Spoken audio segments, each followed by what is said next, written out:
You might want to imagine that had you lived under the famously oppressive regimes of the past, under Mao, Stalin, Hitler, Mussolini, and so on, that you would have been among the resistance, that you would have been on the side of truth, justice, and freedom.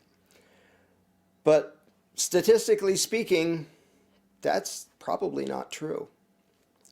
Had you lived in those places in those times, it's quite likely that, along with a majority of your neighbors, you would have been proudly and loudly supporting and enthusiastically cheering for those oppressive authoritarian regimes.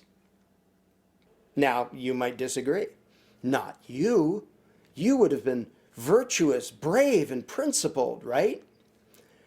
Well, keep in mind, those oppressive regimes didn't just declare one day that they would be terrorizing, torturing, and murdering innocent people.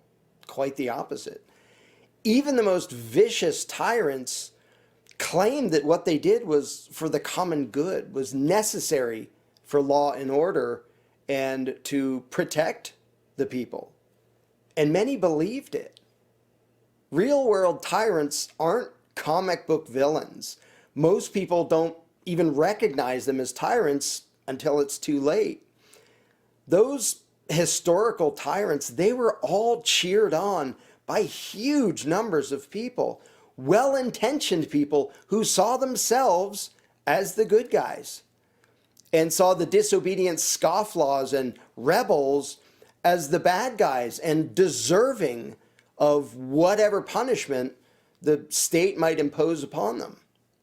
Dictators and tyrants, before they crack down on dissidents and resistors, always need to portray the disobedient as selfish criminals, as enemies of the people, as a threat to society.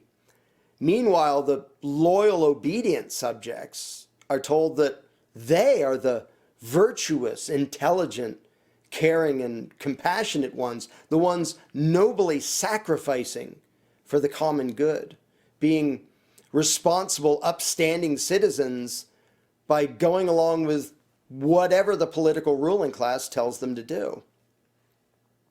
The masses have always been told by officials and experts of the state that a very real danger was threatening their country, their people, their way of life, their very existence. And they were told that the only solution was more authoritarian control.